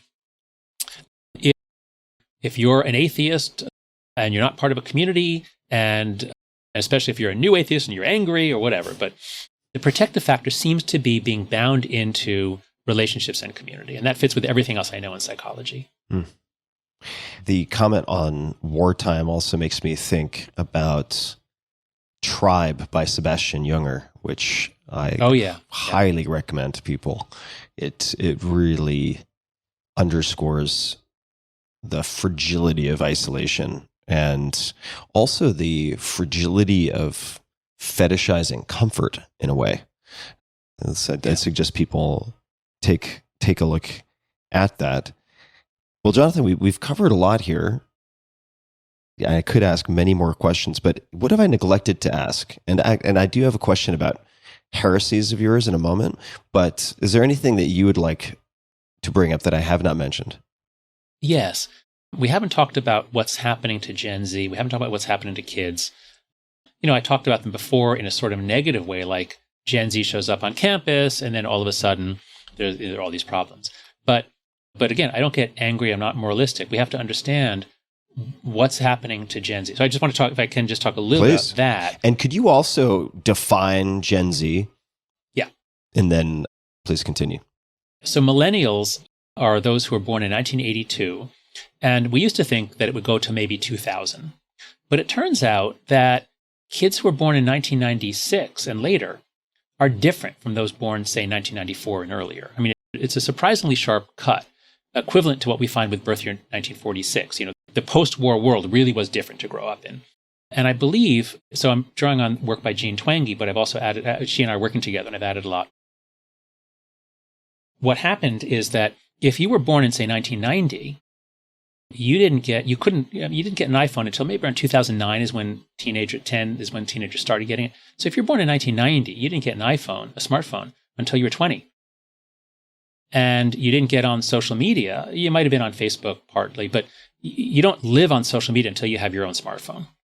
Whereas if you're born in 1997, you are 13 in 2010 when you might get your first smartphone. And you might get on Instagram in 2012 when huge numbers did. So I believe Gen Z is defined by the fact that they got smartphones and social media during early puberty. There's a lot of research pointing to early puberty, around 11 to 13 for girls, 12 to 15 for boys. What's coming into your brain then is really important because your frontal cortex is wiring itself up.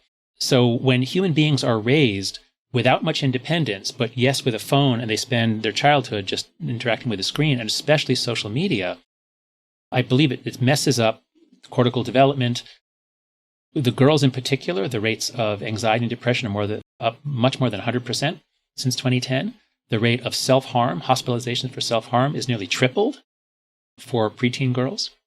So Gen Z is in big, big trouble. They're hurting, they're fragile, they're not doing well in the workplace, managers are finding them very hard to work with. So we have a generation that's running off the rails. And this is not a moralistic thing like, oh, those kids these days. This is a compassionate thing. Like, these are our children. Like, my kids are 13 and 16. Everyone either has kids or has nieces and nephews. So this is, I think, the greatest emergency we face, the greatest health emergency. I think for kids, this is much, much bigger than COVID. COVID was a big deal for old people. It wasn't a big deal for children in terms of the risk. But this is, a doubling, more than doubling of suicide rates for kids since 2010. So that's what I'm working on now. What decisions have you made in your parenting that you feel have been perhaps most impactful, less typical, or the Venn diagram of those two overlapping? So the terrible mental health of Gen Z is caused by two factors. One is the vast overprotection. Kids need to practice independence, self-governance. From the time they're 7 or 8, they need independence, but they don't get it anymore. You and I, when we were growing up, you're younger than me, but I presume you were allowed to roam around your neighborhood when you were 8 I was years free old. range. Yeah, riding bikes everywhere when I was younger. I was also in a rural environment, but yeah, I was out and about very early. Yeah. So kids must have free range childhoods. They must practice independence. And they had that before the 90s. And in the 90s, things got incredibly safe. We locked up the drunk drivers. We took the perverts off the street. Crime plummets. But we freaked out about child abduction unnecessarily. So in the 90s, we stopped letting kids out. And this affects Gen Z and the late millennials. Anyway, but you asked about me. So what my wife and I did, we live here in New York City, in Greenwich Village. Because we're friends with Lenore Skenazy, who wrote this fantastic book, Free Range Kids, we let our kids out to play in Washington Square Park. We sent them out on errands when they were 8, 9 years old. New York City was very safe back then. It's a little more dangerous now, but it was very, very safe in the 2010s. And we sent them out and we had them walk to school a year or two before anyone else was doing it. So I'm very glad we did that. We also made it clear no social media, at least until high school, absolutely none in middle school. And that's been very good. When they start 6th grade, my kids tell me everyone's on Instagram, and we said, no, we're not going to let you do it. The one mistake I made was that when my son wanted Fortnite in 6th grade, and we said no, because video games can be addictive. But now that I've dug into the literature a lot more, now I see that, yes, a lot of boys do get in trouble from video games because they're on it so much. They're addicted to it, and it pushes out everything else. But a couple hours a day for boys to be in a group that's battling other boys, it turns out that's actually a good thing. And my son was somewhat cut off in 6th grade. Good in what respects? How is that assessed? Just in terms of acting as a release valve for aggression or social cohesion? Group dynamics. So the release valve idea from Freud does not end up being true. Kids don't need to blow off aggression. It's not like that. It's rather that girls and boys each need to practice their gendered behaviors. This is what play is. Play, for all mammals, is a way you practice in childhood the skills you'll need as an adult. And so boys and girls have very different play. Boys tend to break up into groups to compete with other groups. And multiplayer video games allow them to do that. So I'm not saying these are great. I'm saying ideally the kids should be out having adventures. But given that all the kids are home, they're not allowed out until they're 11, 12 years old. So at least a multiplayer video game allows them to be part of a group. Now, it's not a very creative group. The rules are all set by the company. So it's not like video games are anywhere near as good as being out on their own. But they're not bad until it gets to be heavy. So that was a small mistake. Once COVID hit, we did let him get Fortnite, and then that was the only way he talked with his friends. So that was okay. The one mistake I think we did make was we didn't We tried a few different summer camps. We never quite found one. But I wish we'd found a really good summer, and I would urge this for everybody who's a parent of young kids.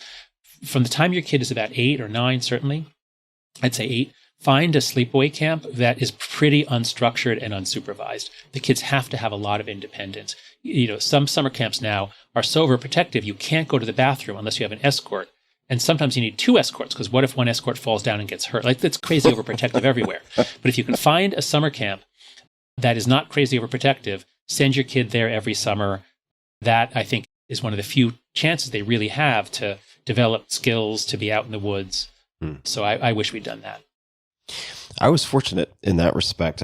I got sent off to summer camps in Wyoming where we would work on ranches. Yeah, that sounds great. Got kicked by horses. And I didn't suffer any terrible injuries, but it wasn't free of injuries, but that was okay. I mean, nothing was cataclysmic.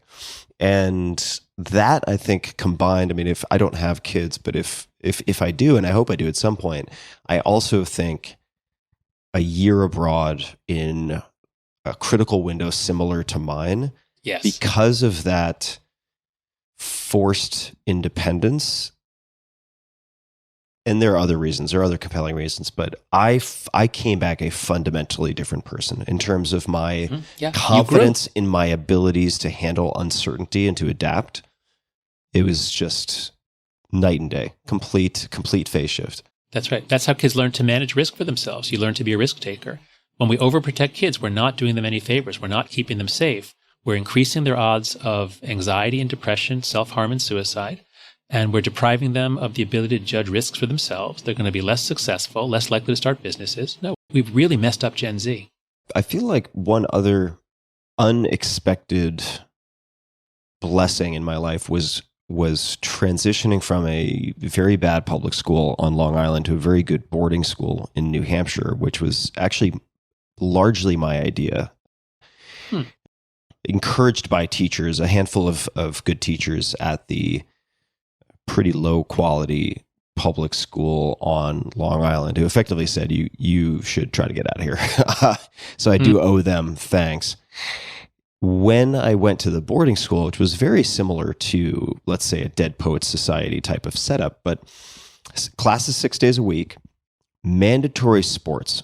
And looking back, the mandatory sports, I think, was the force multiplier that allowed everything else to go more smoothly on so many levels. So if I get to the point, and I hope I do, when I'm parenting, I think physical activity and group sports will probably play a compelling role. I don't know if there's any research to support that. There is, but just 2 points. I think you're basically right, but just 2 points of nuance. One is, to the extent that it's heavily supervised and there's a coach, it's less nutritious. They're not going to learn as much. The ideal is for kids to be out making up their own games, enforcing the rules, because then you have to keep the game going. You have to learn how to adapt to other kids. Whereas if there's a coach or a referee, then what you learn is, how do I get the referee to come in on my side? And that's good preparation for college today, where if somebody says something, how do I get a dean to punish him? But that's bad preparation for life. That's the first thing. Second thing, so I just came across a finding that participation in individualist sports like gymnastics and especially ballet is bad. It actually is conducive to bad mental health. I would never let my daughter do ballet. But team sports, where you're, soccer, basketball, where you're really functioning as a team, over and over again, those have very good effects on mental health and development. So I would agree with that. Yeah, my sport was wrestling, which was certainly an individual sport practiced in a team context. You would have wrestling partners and so on. I would have a child do wrestling, I think. Now, I'd have them wear headgear, because I don't think cauliflower ears work terribly well for most people. It goes doubly for females, I would say. And if you haven't seen cauliflower ears on female ears, it is scar tissue that will not go away unless it's surgically removed. I saw a lot of it in Japan in judo players, male and female, lots of cauliflower ears. But I found it to be, for me personally at least, a excellent venue for proving to myself that I could exceed the limitations I thought I had. And in terms of work capacity and pain tolerance also, I will say critical component. So I can't totally with any conviction say that it was wrestling that did this, although I have some belief that it contributed. The coach, John Buxton, changed the lives of almost every athlete he coached.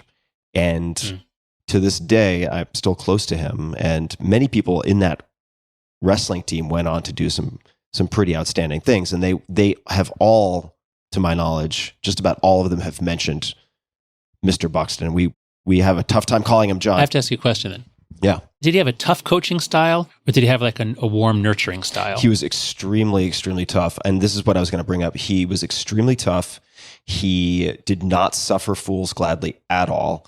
If people complained about something they could fix themselves or should try to fix themselves, he did not tolerate it.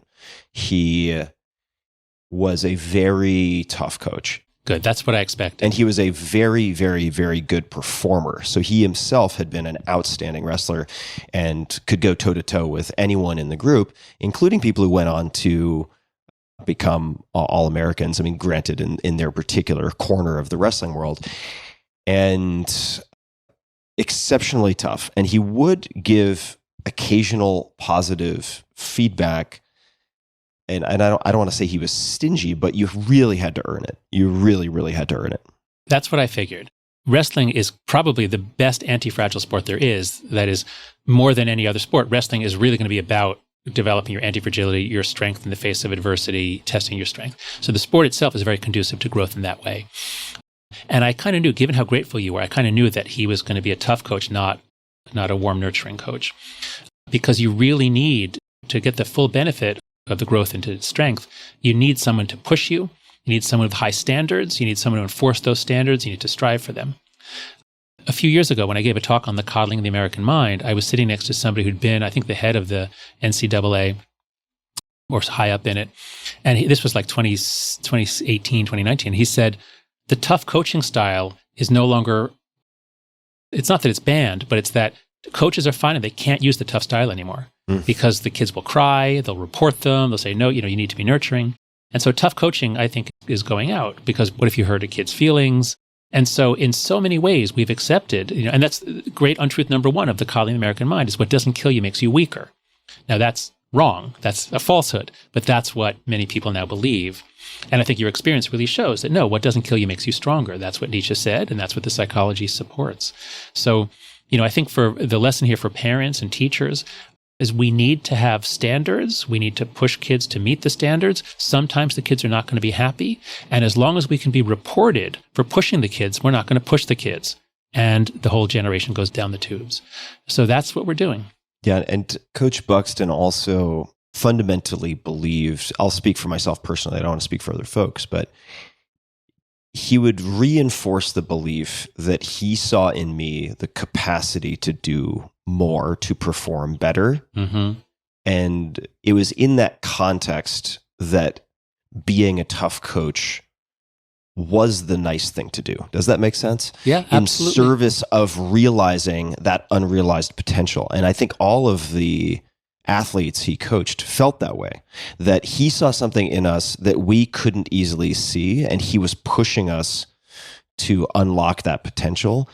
And it was not abusive for the sake of, say, breaking someone down, like perhaps a drill sergeant might serve the function of like shared privation in that type of environment. I think there's a purpose to that, and I think it actually can be good for the collective. But in this particular wrestling context, the wellspring of the toughness came from a place of, in some cases, explicitly saying, you can do better, and I know you can do better. Yeah.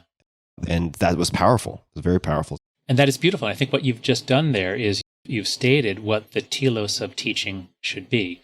Telos is this Greek word that I'm very fond of nowadays. It means the end or purpose for which something is done. The telos of medicine is health. What is the telos of a university? And I've been focusing on the research aspect where our telos is truth. But we're also teachers. And our telos as teachers is not truth. And I've been saying, oh, it's the education of our kids, it's learning, teaching. But I think what you said is actually better. The telos of a teacher is doing this service of realizing their untapped potential. That's what we're trying to do. That's what we should be trying to do, and we don't always do it. Yeah, I've been very fortunate in that respect to have had a handful of teachers who were unrelenting in their pushing towards the truth that they saw, which was their students could, in fact, do the hard things. And that was true. I'll give thanks to another teacher, Professor Shimano, who was my first Japanese teacher. And surprise, surprise, when I transferred from Spanish to Japanese, I found Japanese to be extremely difficult. And I almost quit, I want to say twice. Once just because of the difficulty with the language grammatically, and the second time when we started delving into the various writing systems in Japanese. And I was talked off the ledge by Professor Shimano, who was able to just say, like, give it some time. I think you can do this. And I'm betting that I can help you do this. And good God, if I had not listened to that, if I had pushed back, if I had become offended and walked from that class, my life would not be what it is today in any respect. So I feel very, very grateful. Let's talk just a little bit, if there's anything that you'd care to add about intellectual antifragility. Are there other things that people can do, other practices they can experiment with, other resources that you would suggest they look to develop intellectual antifragility? So I created a resource, an online resource with Caroline Mell, who was working with me originally at Heterodox Academy, but we branched out. If listeners go to constructivedialogue.org, we've created a program called Perspectives that kind of walks you through some of the moral psychology, like why are we like this? Why are we so tribal? Why do we have confirmation bias? And it teaches you how to open your mind, open your heart, and it teaches you how to engage with people and how to learn from them, how to listen. So all the things we've been talking about, if you go to Constructive Dialogue, and yes, dialogue is dialogue.org, we have a program that we created called Perspectives. It used to be called Open Mind. And if listeners go there, it was designed for use in college courses, like especially at orientation, because if everyone in a group has these concepts and they use these tools, you're going to have great discussions. You're going to be able to talk about hard things. It works really well in businesses as well. So that's one resource. Another resource, I think, what I found really helped me when I was writing The Righteous Mind was I just subscribed to the best writing on the other side. So I was very much on the left when I started the book, and I would read The New Republic. The New York Times were things I read back when the New Republic was a good magazine. But I subscribed to National Review and the Wall Street Journal. And National Review has all these really smart center-right intellectuals, great writing.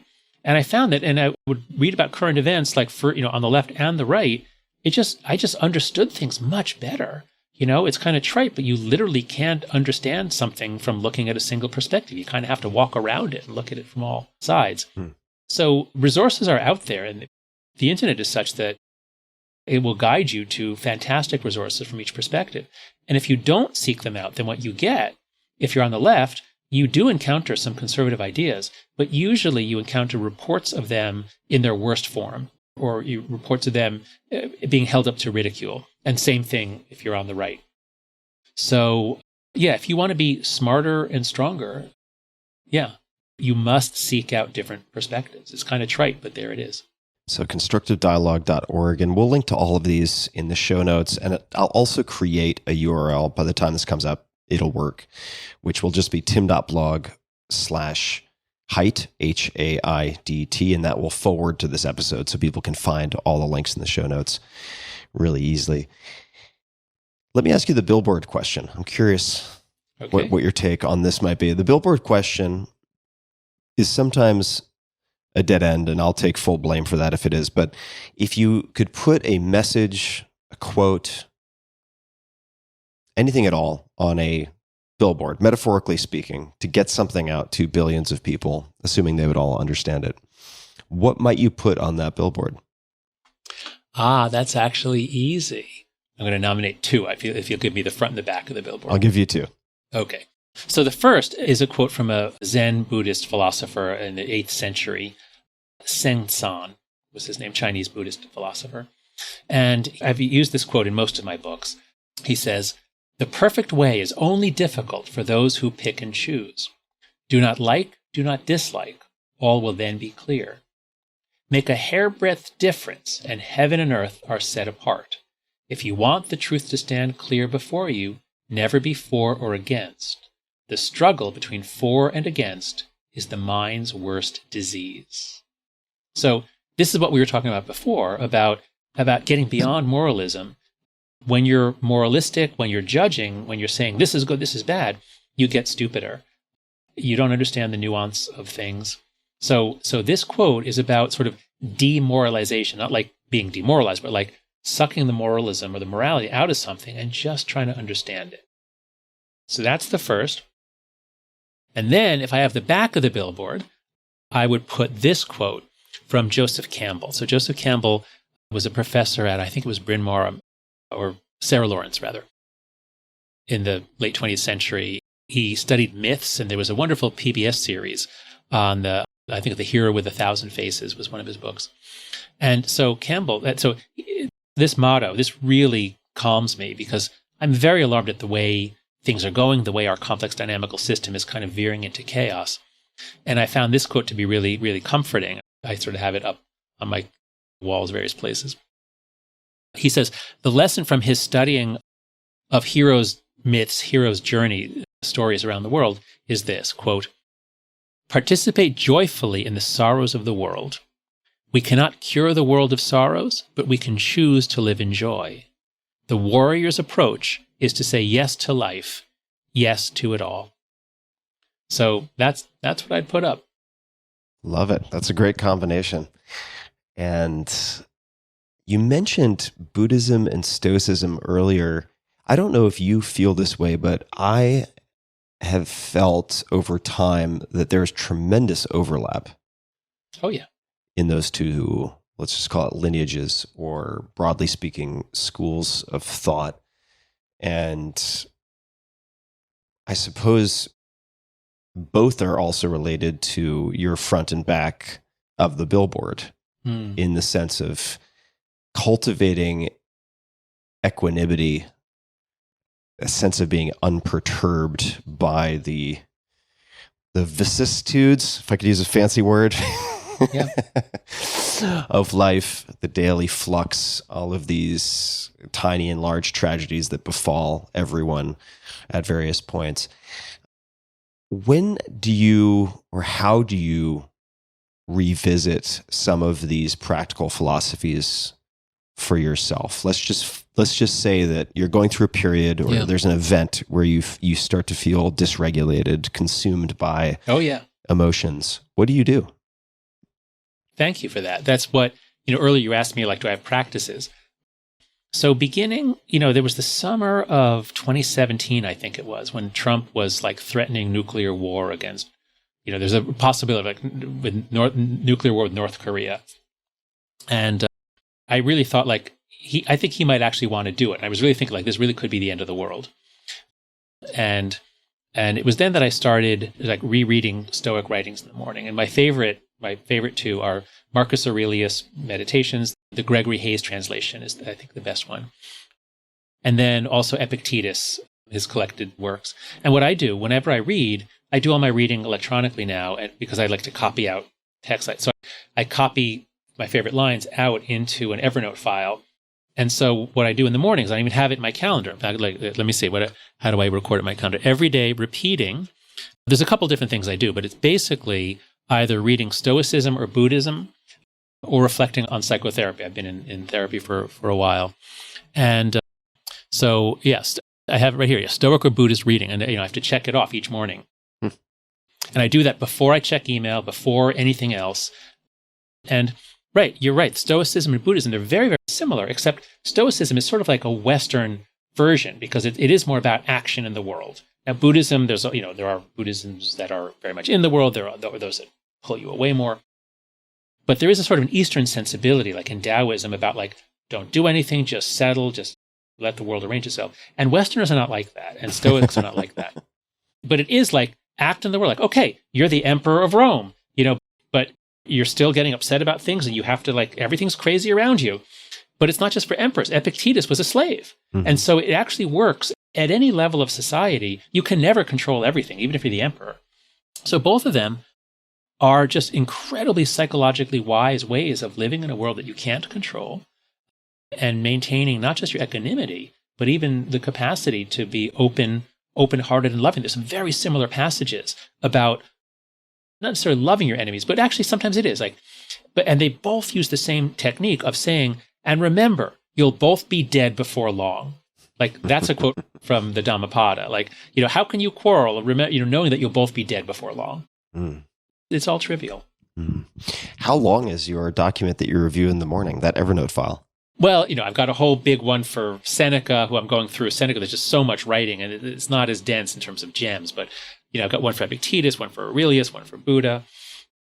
And if you go to, if you go to thecoddling.com, which is the web page for the coddling of the American mind, and you go to solutions, better mental health, I've actually put up at the bottom, I've put up a collection of sayings by Marcus Aurelius that basically are about the three great untruths of the book.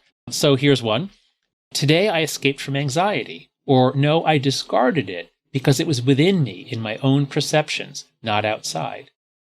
So this is the great untruth that we cover in the book, is always trust your feelings. But what the Buddhists and the Stoics and CBT tell us is, no, don't always trust your feelings. Question them. Sometimes they're legitimate, but sometimes they're gross overreactions to nothing. Yeah. So anyway, I found that those are the great wisdom traditions, in my opinion. How long do you spend in the morning if you check the box of that calendar reminder with that reading? About 10 minutes. 10 minutes. And sometimes recently I'm doing a loving kindness meditation because I'm very cerebral and I actually sort of need to open my heart more. Mm-hmm. I make sort of a coffee substitute. I'm very sensitive to caffeine, so I'm experimenting with like these mushroom-based things. Anyway, but I make a hot beverage and then I sit and on a comfortable sofa, and I just about 10 minutes. Because what I found is that my MBA students, I asked how many of you check your phone before you get up to pee, and how many of you wait until you actually have gone into the bathroom, and very few of them wait. It's like right away. It's like, I'm still okay. Turn on the stream, have it come in. Like, no, don't do that. Yeah. Have a better boot up sequence for your morning and exactly. day. That's right. John, I really appreciate all the time. This has been a lot of fun. I have copious notes. There are many things that I'm going to be looking up, and I think the first will be On Liberty, Chapter 2. I'm gonna check in and give that a read, and then I have many others. Is there anything else that you would like to say? Any closing comments? Any questions? Anything you'd like to point my audience to that we haven't mentioned or that we have mentioned? Any complaints you'd like to lodge? Anything at all? No, I'd just like to say my mission when I moved to Stern, business school, everyone has a mission statement. So I made a mission statement, and my mission is to use my research and that of others in moral psychology to help important institutions work better. And I've started various organizations. So if you're concerned about universities, please go to heterodoxacademy.org and join if you're an academic, or support us financially if you can. If you're concerned about people's ability to talk to each other, or you need to address conflict in your own organization, please go to constructivedialogue.org. If you are a parent and you have kids born after 1996, you have Gen Z kids, please go to letgrow.org, a site I started with Lenore Skenazy to encourage free-range parenting. And so all three of those are nonprofit foundations. We really need help. I'm trying hard to raise money for them, so please support us. And all of them, I hope, will help you solve problems in your own lives and in your own organizations and your own families.